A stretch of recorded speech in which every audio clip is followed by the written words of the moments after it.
नमस्ते बच्चों। आज हम कक्षा 10 की पाठ्यपुस्तक क्षितिज भाग 2 के पाठ नौबत खाने में इबादत को पढ़ने जा रहे हैं। इस पाठ के लेखक हैं यतीन्द्र मिश्र, जिनका जन्म उत्तर प्रदेश के अयोध्या जिले में 1977 में हुआ। 1977 से आप समझ पा रहे होंगे कि यतीन्द्र मिश्र एक युवा लेखक हैं। उनकी उम्र 43 वर्ष है।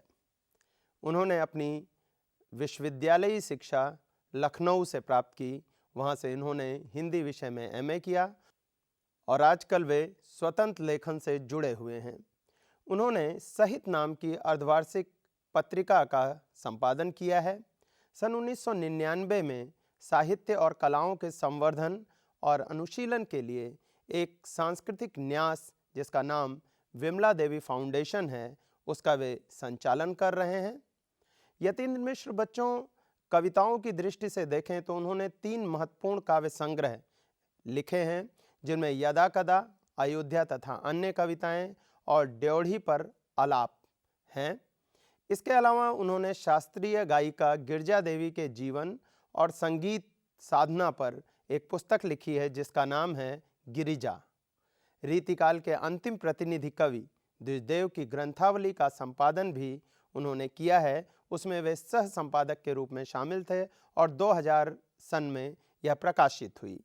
उनकी कुंवर नारायण पर केंद्रित 2 पुस्तकें हैं। इसके अलावा स्पिक मैके के लिए विरासत 2001 के कार्यक्रम के लिए रूपांकर कलाओं पर केंद्रित थाती पत्रिका का भी उन्होंने संपादन किया है। युवा रचनाकार यतीन्द्र मिश्र को अनेक पुरस्कारों और सम्मानों से सम्मानित किया गया है। इसमें प्रमुख हैं भारत भूषण अग्रवाल कविता सम्मान, हेमंत स्मृति पुरस्कार, ऋतुराज सम्मान इत्यादि। यतीन्द्र मिश्र ललित कलाओं के साथ साथ समाज और संस्कृति के अनेक आयोजनों से जुड़े हुए हैं। उनकी रुचि उनकी किताबों, उनके लेखन के रूप में हमारे समक्ष आती रहती है और हिंदी साहित्य को समृद्ध करती रही है। आइए बच्चों, अब हम पाठ नौबत खाने में इबादत की तरफ बढ़ते हैं। बच्चों, नौबत खाने में इबादत पाठ दरअसल उस्ताद बिस्मिल्लाह खां का एक व्यक्ति चित्र है। व्यक्ति चित्र यानी उनके व्यक्तित्व को शब्दों के माध्यम से लेखक ने बहुत ही रोचक शैली में हमारे सामने प्रस्तुत किया है। बिस्मिल्लाह खां का परिचय देते हुए उन्होंने बिस्मिल्लाह खां की रुचियों, उनके अंतर्मन की बुनावट, संगीत की साधना, लगन, संवेदनशील भाषा और साथ ही साथ बचपन से कैसे एक साधारण सा बालक, जिसके मन में ठीक आपकी तरह जिज्ञासाएं होती हैं, वो विकसित होकर उस्ताद बिस्मिल्लाह खां के रूप में प्रसिद्ध होता है, जिसे भारत रत्न में शुमार किया जाता है।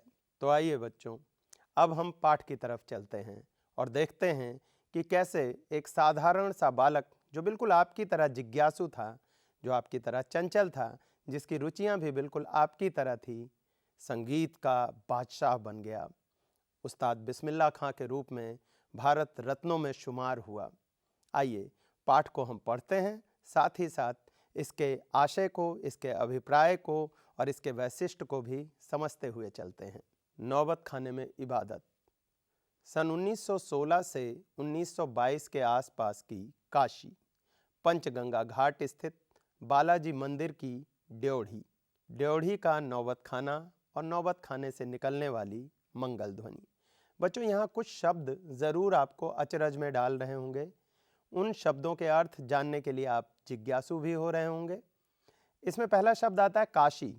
काशी से आशय आज के बनारस शहर से है, जो उत्तर प्रदेश का एक प्रसिद्ध शहर है। इसे आध्यात्म की पाठशाला भी कहा जाता है। कई बार इसे बाबा विश्वनाथ का शहर या नगर भी कहा जाता है। यहीं पर पंचगंगा घाट स्थित है, यानी गंगा जी का एक घाट है जिसका नाम पंचगंगा है, और यहीं पर बालाजी मंदिर है, जो मंदिर जुड़ा है उस्ताद बिस्मिल्लाह खां के जीवन से। इस मंदिर की ड्योढ़ी पर एक नौबत खाना है और उस नौबत खाने पर उस्ताद बिस्मिल्लाह खां की सुर लहरी, उनकी शहनाई बजा करती थी।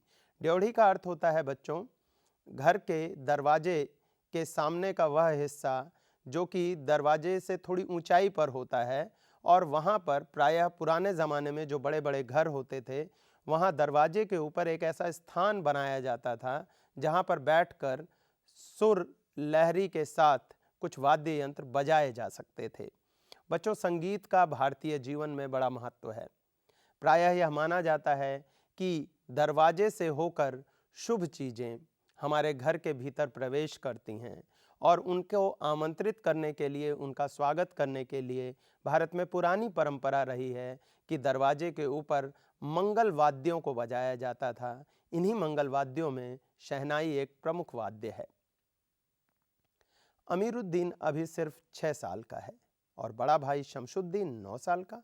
अमीरुद्दीन को पता नहीं है कि राग किस चिड़िया को कहते हैं और ये लोग हैं मामू जान वगैरह जो बात बात पर भीम पलासी और मुल्तानी कहते रहते हैं। क्या वाजिब मतलब हो सकता है इन शब्दों का?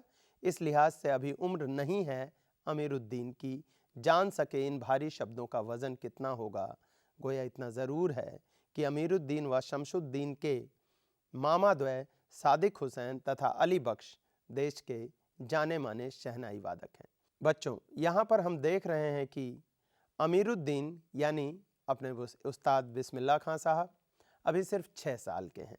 अभी उनका बचपना चल रहा है, यानी कहानी आपको फ्लैशबैक में ले जाती है। यह जो व्यक्ति चित्र है वो आपको बचपन में ले जाती है उस्ताद बिस्मिल्लाह खां के, जब वे 6 साल के थे और उनके बड़े भाई 9 साल के, यानी उनसे 3 साल बड़े थे।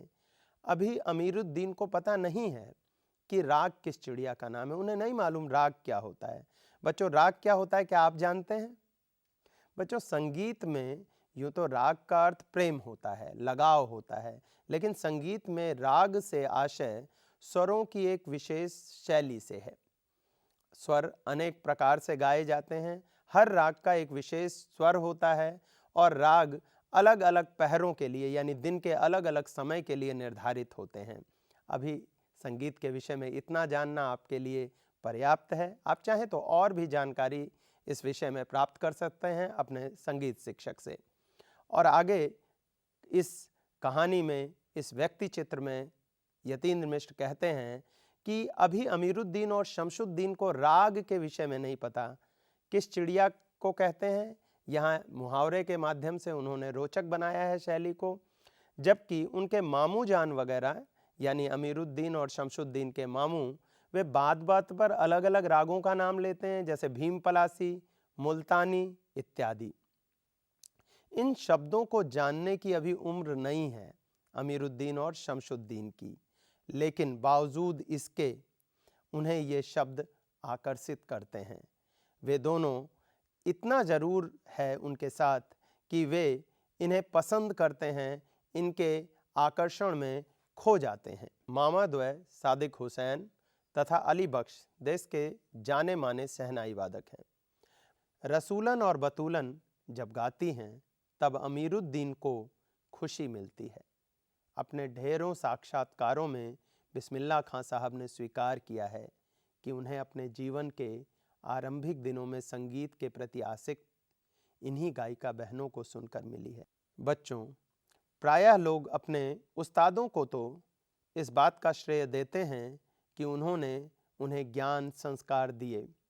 अपने शिक्षकों को जरूर श्रेय दिया जाता है, लेकिन जो वातावरण से हम ज्ञान प्राप्त करते हैं, जो हमारे बनने में वातावरण का योगदान होता है या ऐसे लोगों का योगदान होता है जिनके विषय में और कोई नहीं जानता, प्रायः हम उन्हें श्रेय देने से चूक जाते हैं। अमीरुद्दीन बचपन में रसूलन बाई और बतूलन बाई की गली से गुजरते थे। कभी उनसे मिलकर उन्होंने नहीं सीखा, लेकिन उन बहनों के गीत संगीत को सुनकर संगीत के प्रति जो उनकी आसक्ति जागी, जो उनका लगाव जागा, उसका जिक्र किए बिना वे नहीं रहते हैं। वे लोगों को बताते हैं कि उनके मन पर इन बहनों का बड़ा असर पड़ा और एक प्रकार से उनकी अबोध उम्र में अनुभव की स्लेट पर संगीत प्रेरणा की वर्णमाला रसूलन बाई और बतूलन बाई ने उकेरी है। बच्चों, ये बहुत महत्वपूर्ण पंक्ति है।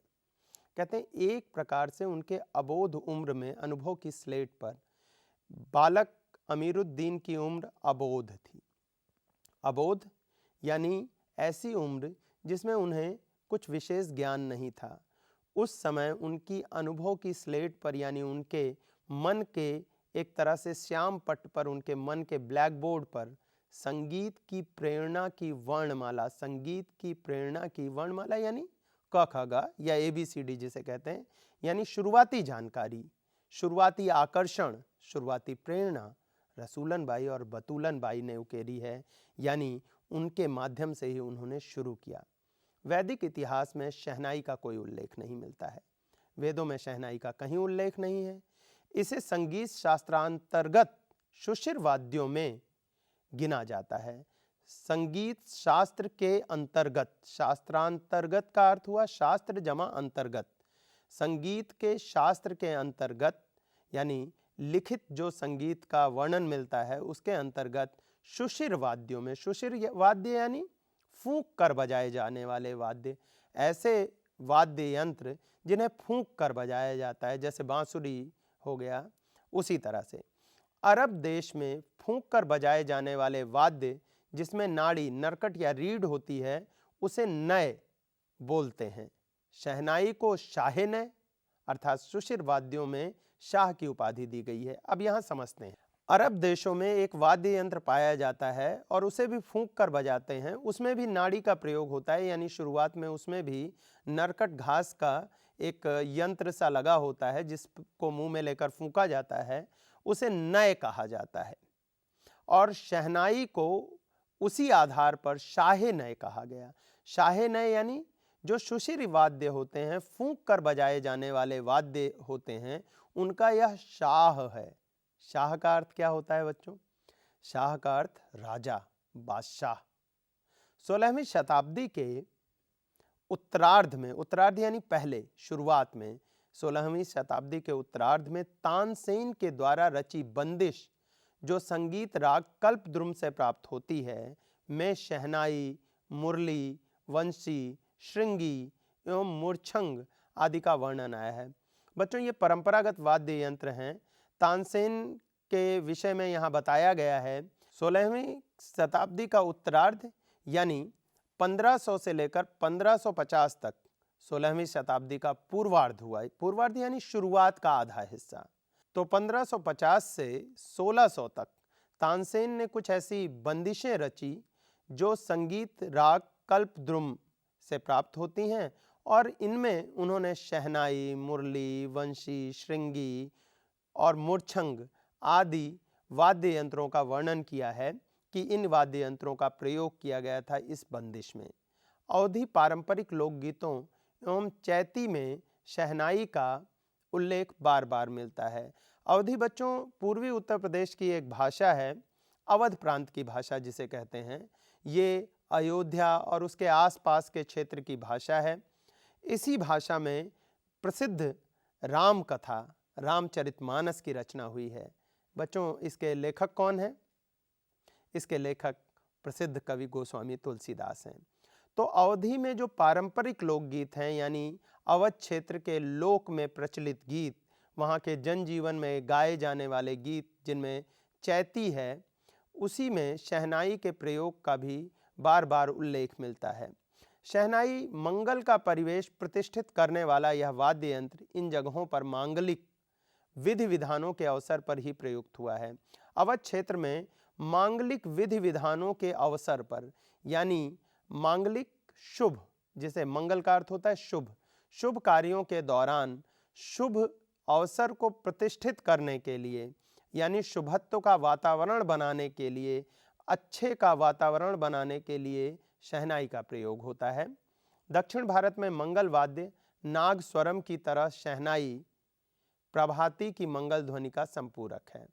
नाग स्वरम दक्षिण भारत में एक शहनाई की तरह का ही सुशिर वाद्य है, उसे भी फूंक कर बजाया जाता है। वैसे ही भारत के उत्तरी क्षेत्र में मंगल वाद्य है शहनाई, यह भी मंगल ध्वनि का संपूरक है। प्रभाती यानी सुबह के समय बजाया जाने वाला या गाया जाने वाला गीत संगीत, उसमें मंगल ध्वनि को पूरा करने वाला शहनाई एक वाद्य है। शहनाई के इसी मंगल ध्वनि के नायक बिस्मिल्लाह खां साहब 80 बरस से सुर मांग रहे हैं। इसी शुभ के वातावरण को प्रतिष्ठित करने वाले वाद्य यंत्र शहनाई के उस्ताद हैं। शहनाई के बादशाह हैं बिस्मिल्लाह खां साहब, और 80 वर्ष की उनकी आयु हो रही है। इसके बावजूद वे अल्लाह से, ईश्वर से सच्चे सुर की मांग करते हैं। आशय ये है कि इतनी उम्र होने के बावजूद, देश विदेश में प्रसिद्ध होने के बावजूद आज भी बिस्मिल्लाह खां साहब एक विद्यार्थी की तरह अभी भी रियाज़ करते हैं। एक विद्यार्थी की तरह अभी भी उन्हें ऐसा एहसास होता है कि उन्हें सच्चे सुर की तमीज़ नहीं हुई है। सच्चा सुर सीखना अभी बाकी है, अभी और अभ्यास किया जाना है, संगीत की साधना को अभी और आगे बढ़ाना है, अभी और सीखना है। सच्चे सुर की नेमत, नेमत यानी वरदान, 80 बरस की 5 वक्त वाली नमाज इसी सुर को पाने की प्रार्थना में खर्च हो जाती है। लाखों सजदे इसी एक सच्चे सुर की इबादत में खुदा के आगे झुकते हैं। वे नमाज के बाद सजदे में गिड़गिड़ाते हैं, मेरे मालिक एक सुर बख्श दे, सुर में वह तासीर पैदा कर कि आँखों से सच्चे मोती की तरह अनगढ़ आंसू निकल आएं। यानी उस्ताद बिस्मिल्लाह खां, आज हम लोग जिन्हें बहुत प्रसिद्ध शहनाई वादक के रूप में जानते हैं, जिन्हें हम बादशाह मानते हैं संगीत का, वे अपने विषय में कोई घमंड नहीं रखते।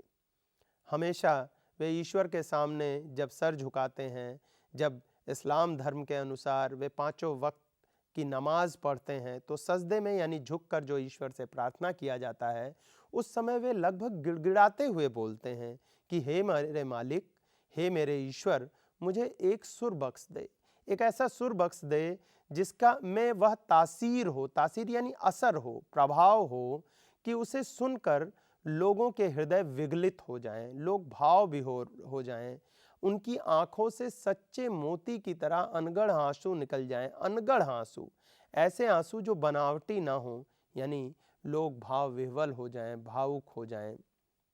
उनको यकीन है कभी खुदा यूं ही उन पर मेहरबान होगा और अपनी झोली से सुर का फल निकाल कर उनकी ओर उछालेगा, फिर कहेगा, ले जा अमीरुद्दीन, इसको खा ले और कर ले अपनी मुराद पूरी।